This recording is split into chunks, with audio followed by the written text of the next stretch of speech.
No, I don't think so. security threat. No, they think it might be bad fuel. We're going to find out. Nothing to hide. We'll find out. Sir, has there been a snag in terms of the South Korea trade talks? Is that how is that? No, I don't think so, Scott. Has there?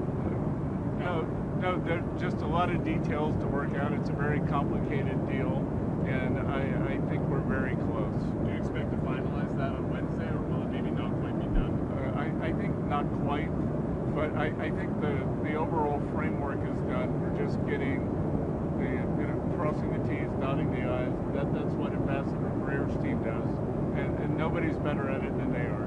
Mr. President, you want to say something? Sure. So with the Korea deal, there are a few parts to this. There's national security related issues, which are really not in my wheelhouse, and we have some pure trade issues where they've had some non-tariff barriers to us for a long time, and we've resolved a lot of those. So that's great. And then there's another piece which is really about investment going forward. The Koreans have a great plan to invest in U.S. shipbuilding, even more than they've already done it. And so they're talking right now, frankly, about how to implement Korean investment in the United States in the best way to make sure that we're... And especially toward shipbuilding. We're very much involved in getting the shipbuilding going again, which really we should have never lost. Years ago, they lost that. Many decades ago. But we were number one. We'll be either number one or right up around them. China's making a lot of ships.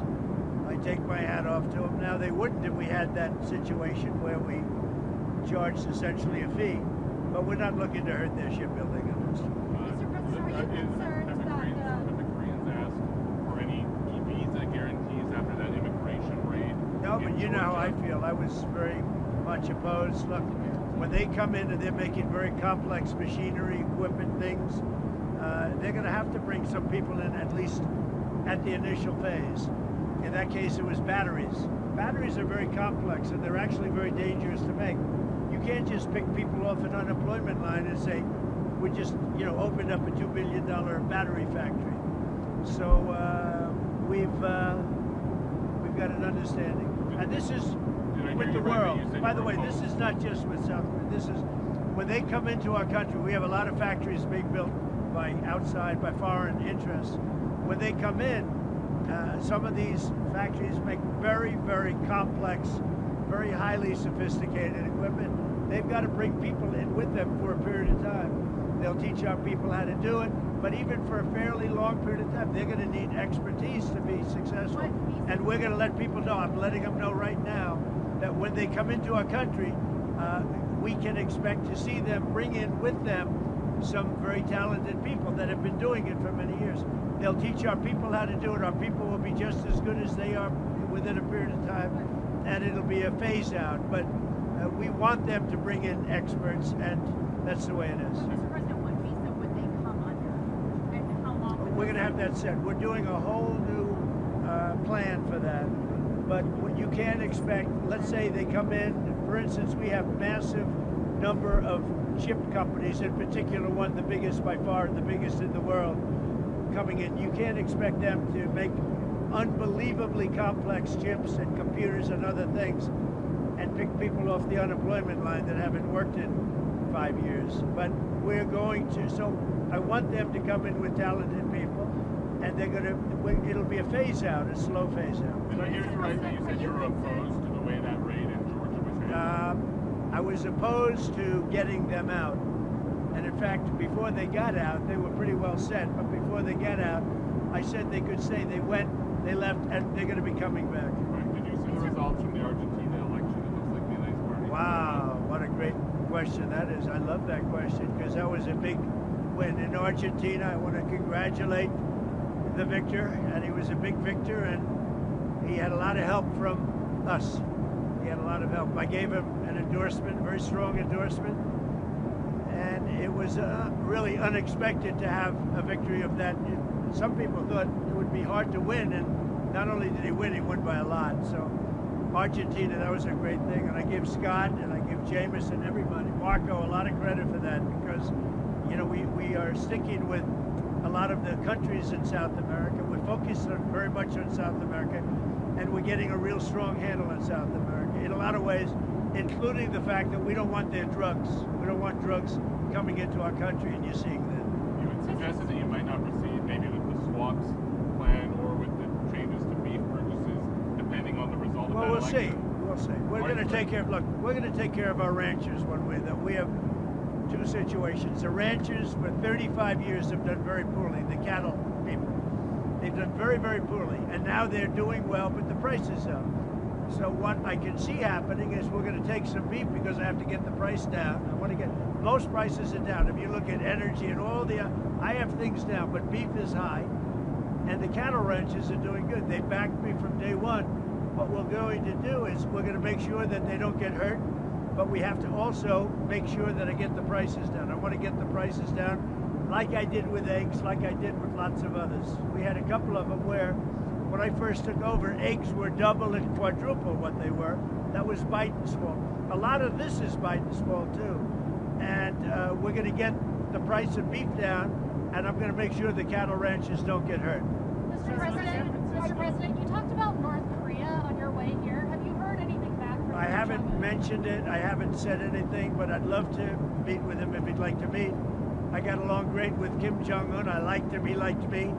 If he wants to meet, I'll be in South Korea. Would you extend your trip in order to try to meet Say it. him? Would you extend your trip in Asia in order to meet with him? Well, I hadn't thought of it, but I think the answer would be, yeah, I would do that, sure. And when you do, It's our last stop, when so it's pretty easy to do. Yeah, I would do that. when you do meet with him, sir, With Kim Jong-un? yes, what does the U.S. have Well, to I offer didn't say I him? was meeting with him, but if he'd like to meet him around, you know, I'll be in South Korea, so I can be right over there. We'll hop. But what could the U.S. offer him at this point? Well, we have sanctions. Well, that's pretty big to start off with. I would say that's about as big as you get. Anything as like an inducement to do I a don't deal? know. I just had a good relationship with him. I would love to see him if he wants to, if he even gets this message. We haven't mentioned anything, but he knows I'm going over there. If he'd like to meet, I'd love to meet him. Sir, are you concerned about flights being halted at LAX due to shortages for air traffic controllers? Is there a way we can pay them? Yeah, there is, but the Democrats should just do a simple extension. That's the best way. The Democrats are holding it up. They want $1.5 trillion for people that came out of prisons, for illegal aliens that come into our country. We don't want to do that because that will really hurt the health care that we have in our country. And frankly, we'd like to see better health care, period. But even We're not looking to do that. The Democrats can solve that problem with air traffic control. All they have to do is say, the country's open. We only need 5 votes. The Republicans are with us. We only need 5 votes. So let's see what happens. I would imagine that gets taken care of. Not only the controllers, but other people too. How is your relationship with Elon these days? And is there I think it's good. I mean, you saw that during Charlie's beautiful tribute. Elon came up. It's good with Elon. I like Elon. I've always liked Elon. Elon's good. Have you talked to him since the memorial? On and off a little bit. Yeah, very little. Nothing much. Look, he's a nice guy. And he's a very capable guy. I've always liked him. He had a bad spell. He had a bad period. He had a bad moment. It was a stupid moment in his life. Very stupid. I'm sure he'd tell you that. But I like Elon, and I suspect I'll always like him. Sir, what are your thoughts on the continued protests outside immigration centers in Chicago? Well, when people come into our country illegally, especially in terms of speed, the very bad ones, like murderers, because we've had murderers came in through the Biden administration. We have very tight borders now, but we had open borders. Incredibly, we had open borders. What were they thinking? But we have murders. Over 11,000 murderers came in. Many of them murdered more than one person. We want those people out. We want people that were in prisons. We want them to go back to their prison, not our prison. We want them out, and we'll get them out. Get them all out. Do you think deportations It was really a terrible mistake that was made. When you think of it, so much of our time is spent on that subject, and it's a big subject because it's probably 20 or 25 million people, the real number. And of the 25 million people, it's, you know, millions of people should not be here. Now, all of them shouldn't be here if they came in illegally, but we have to get the criminals out. Washington, D.C. is doing great. Memphis is starting to do great. We just started there 2 weeks ago. Any place we touch is going to do well. If I were a governor, I'd say, please get your people in, whether it's National Guard or the military. Get them in. Is there a deadline? And as you know, we've been... Is there a deadline for San Francisco mean, I'd like to do it, but you know, I have a lot of very important people that are really into San Francisco that are really trying to do it themselves. I said we can do it better because we have a strong group, a tough group, a group that has powers that other people don't have. Locally, you don't have the powers that the federal government has. And we can do a better job of it faster. But I listened to a few of the people, you know, Jensen, who's fantastic, from NVIDIA, as you know, and Mark he owns Time Magazine, among a lot of other things, right? He's a good man. And they would love to give it a shot. And I say, go ahead, do it. And I would have done that with Chicago, but Chicago is very far along the way. We have to do something with that. If I have a lot of friends influential in Chicago, if they call me, maybe I do the same thing, but we have to save Chicago immediately. We can do that pretty easily, but we have to get in quickly. Can I go back to Argentina quickly? Yeah. What do you think the state of the fiscal situation is there now? Do you think you'll have to do another Well, we have the all-time deal? expert right here. I think right now we've made a lot of money based on that election because the bonds have gone up, their whole debt rating has gone up. You know, that election made a lot of money for the United States. Now, we're not in that for money per se, but if you look at the value of the bonds, the debt, Scott, you can go ahead. Yeah, I think the great victory in this election, President Milei, I think he is going to expand his coalition, and you know they have some big refinancings next year. But the Argentinian people have spoken. President Trump, that they know that the U.S. is their ally thanks to President Trump. We're behind them, and that they're going to be able to fix their fiscal and keep on the road. He's working against 100 years of bad policies, and he's going to break them thanks to the support for the United States. And we're helping other South American countries also, as you know. Will they need more support, or would you consider it if they needed We it? might. Yeah, we would consider it, I think. Yeah, well, look, I think they'll be in good shape. Yeah, we think the market's going to do it from here now that he's gotten over this. As I always said, this was a bridge. We've bridged him. Thanks to President Trump's support, he did better than anyone ever expected. The Peronists said it wasn't a fair election because we were running against Donald Trump too. And now I think the market is going to take care of itself, and it's going to have a lot of confidence in his policies and the way forward. The polls were very wrong on that election. I mean, the polls really got it wrong. That was an election they said was going to be lost, and not only was it won, but it was won by a lot. And maybe we did help. I hope we helped.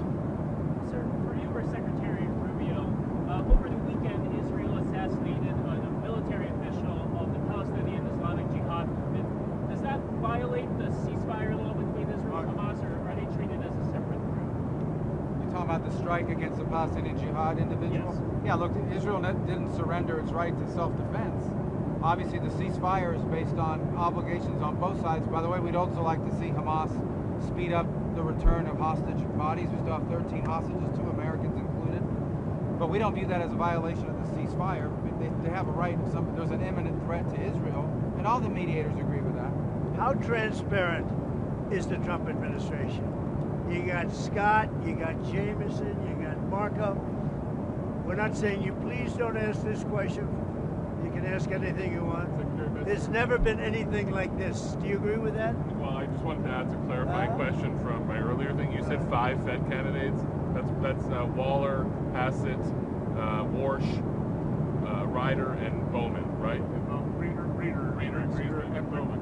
Okay, all right, thank you. I just wanted to clarify. Whether a surprise 5th, and you added a surprise 6 occasionally with Secretary Bessent. He likes what he's doing too. I don't think you couldn't pull him out of there no matter what. It's like Caroline. How's Caroline doing? Good? Would you say she's doing good or just okay? I think she's doing. She's been very gracious to us. She's doing very good. Yes, no, Without her, we wouldn't be here right now. She's doing great. When do you think you'll make a decision on the Fed? Last Fed? I'd say maybe by the end of the year. Yeah, before Christmas, right around. I think by the end of the year, early next year, but by the end of the year. We want to get too late out as soon as possible. Sir, We want to be too early. We're too late. Sir, Steve Bannon said in a recent interview that there could be plans for you to be able to run and potentially win a 3rd term in 2028. Is that something you'd be willing to challenge the court to be? Well, I haven't really thought about it. We have some very good people, as you know. but I have the best poll numbers I've ever had. I mean, I just solved 8 wars, and a 9th is coming. I believe Russia-Ukraine will happen. But we just did, we just left, and when you look at the treaty we just did, that was a war that was thousands of people were already shot at the border. And when you look at what we just did, was pretty amazing. Pretty amazing. We got a lot of good credit, and I really have to thank Malaysia for that, because they really, the Prime Minister and everybody really helped get the 2 countries together. But it was quite a great peace treaty. But that was one of 8, and makes me feel good. I mean, it's millions of people that we saved. I saved the lives of millions of people. That's what's important. Yeah. Who are the very good people? They are good people. You said that for 2028, they're very good people. Who are they? Well, we have great people. Well, I don't have to get into that, but we have one of them standing right here. We have JD, obviously. The Vice President is great. I think Marco's great. I think, I'm not sure if anybody would run against us. I think if they ever formed a group, it would be unstoppable. I really do. I believe that. I would love to do it. I have my best numbers ever. It's very terrible. I have my best numbers. If you read it, am I not ruling it out? I mean, you'll have to tell me. All I can tell you is that we have a great group of people, which they don't. They have Jasmine Crockett, a low IQ person. They have AOC's low IQ. You give her an IQ test, have her pass like the exams that I decided to take when I was at Walter Reed. Those are very hard, they're really aptitude tests, I guess, in a certain way, but they're cognitive tests. Let AOC go against Trump. Let Jasmine go against Trump. I don't think Jasmine, the first couple of questions are easy. A tiger, an elephant, a giraffe, When you get up to about 5 or 6, and then when you get up to 10 and 20 and 25, they couldn't come close to answering any of those questions. These readouts from Walter Reed mentioned advanced medical imaging. Did you get an MRI? Can you tell us what I that did. was? I got an MRI. It was perfect. Yeah. Can you tell I us mean, what I it gave was? you the full results. We had an MRI, and in the machine, the whole thing, Yeah. and it was perfect. Yeah. Can you say what in particular they were? You could ask the doctors.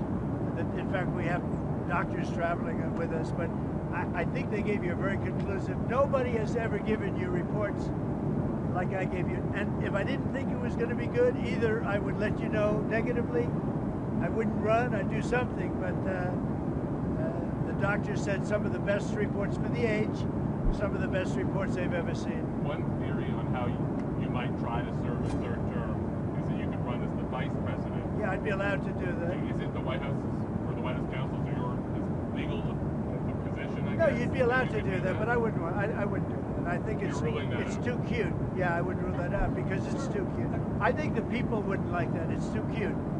It's not. It wouldn't be right. Sir, a golf-related question. Ah, Do you mind? Personally, the most difficult shot for you in golf. you mean right now? Well, yeah. How will you play it? The most difficult shot. It used to be chipping, but I've become a very good chipper. I hit them all pretty good. I'm a pretty good golfer. I won 38 club championships. That's pretty good. Pretty much I hit. I'm very solid, very consistent, pretty long. I mean, I hit the ball pretty long. I play with Gary Player. Gary's 90, and he shot 70 with me the last time we played, which is pretty amazing from 6,800. Putting is pretty good. Putting's pretty good, yeah. Putting's used to be. I'd say putting used to be the best, but I'd say putting is pretty good. Sir, can I ask just one more trade question? There were some tweaks to the Vietnam deal where they're going to have some 0 tariff items that can come into the United States. Yeah. Why was that change made? I don't know. That's just there's a handful of things like coffee, etc. The type of stuff we don't make in the United States or grow, like We don't make. climatologically we can't. So it makes sense if people are going to do a deal with us, we'll give them a good deal there. But overall, 20% on Vietnam. And we want to get coffee down a little bit. So just to clarify, technically that was stuff that was at 20 and now will be brought to 0. Is that? Well, it's just brought to whatever congressional level of tariff there is, right? I mean, this is, we have a huge deficit with Vietnam, and so they've taken down all their tariffs to 0 on everything. We'll gone. All the non-tariff barriers gone. They're going to accept all our autos, all our standards, all of that. We have 20%. Which, by the way, on people them. said impossible to get. They did say impossible. They're all gone. Yep. And so we just have a few items like that we can't grow or extract from the ground in the United States. Certain spices, right, that we don't grow in America, that kind of thing. How worried are you still about the risk of transshipment through Vietnam from Yeah, China? so part of the deal, they've agreed to a duty evasion agreement with us, and if we catch them doing it, we can charge an additional 40%, right? On top of the 20? That's right, yeah.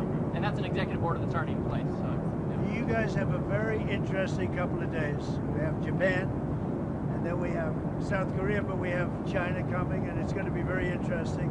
I have a lot of respect for President Xi, and we are going to, I think we're going to come away with a deal, but I really feel good. Our country is doing so well economically. It's doing so incredibly well. The Democrats should let it open. I guess they don't do that because it's doing so well. It's too bad, but on the macro scale, it's not having that kind of an effect. We just want people to get paid. We think it's very unfair. And how about the man that put up $130 million to make sure our military got paid? This is You won't tell us? I won't tell you, but this is a person that called me that said, sir, I'd like to make a contribution of any difference needed for the United States military. I said, I don't know, that could be a big number. And we worked it out, it was about $130 million, and he wrote a check for $130 million because he's an unbelievable patriot, and that's what it's all about. So we're gonna have a good time over the next 2 days, get a little rest. One, sir. I haven't been watching it too much, the World Series. No, I'm disappointed they didn't put Pete Rose in. I said, put Pete Rose in before he dies. He had over 4,000 hits. They didn't do it. And with all the gambling you see now, I mean, give me a break. They didn't put Pete Rose in. I asked the commissioner, put Pete Rose in, commissioner, long before he died. Like a year before he died, they didn't get it done. Should have gotten it done. Pete Rose was a great baseball player. So one quick one. Just you said yesterday that you might invite China to Mar-a-Lago. Yeah. When would that be? Well, sometime after. I'm going to go. We pretty much agreed that I'll be going to China. When is that? In the earlier part of the year. Okay. And President Xi will be coming into maybe Washington or Palm Beach or someplace sometime after that. Vietnam said that you accepted an invitation there as well. Do you plan on visiting Well, Vietnam? he invited me. If I can, I will. We have a good relationship with Vietnam, and they've made a lot of money with the United States over the years with presidents that really didn't know what they were doing. But now, as you know, Vietnam is not charging us tariffs, and that's a big step. And based on that, I would. That's a big move for them. Friday, Ambassador Greer launched a 301 on whether China reneged on its Phase 1 deal. Is that part of these talks? Would you pause that? How connected is that to the Thursday talks and the talks you've It may be a part of the talk, but it may be a part of just the negotiation. That was a separate deal from before, and there's a lot of view in the United States that they didn't keep aspects of that deal. So we're just looking into it. As if that's continuing, but we're really focused If all works out well, I'm sure they'll be able to talk us out of it. You agree? We'll see. I think It's so. up to you, sir. I have a feeling they'll talk us out of it. You've long said that you have a great relationship with Xi Jinping. You really get along. Yeah. Could you just elaborate on that? What about your relationship is so great, and what about him? I just like him. We were obviously that was hurt pretty badly by COVID when COVID came in through Wuhan. Everybody knows that. I always said it. I said it right from the beginning. So that had an impact, but an impact for a lot of reasons. Number one, we didn't get to speak as much because we were all busy getting out of that nightmare. But no, I think I have a very good relationship, as good as anybody, and I would say that likewise with him. Thank you very much, everybody.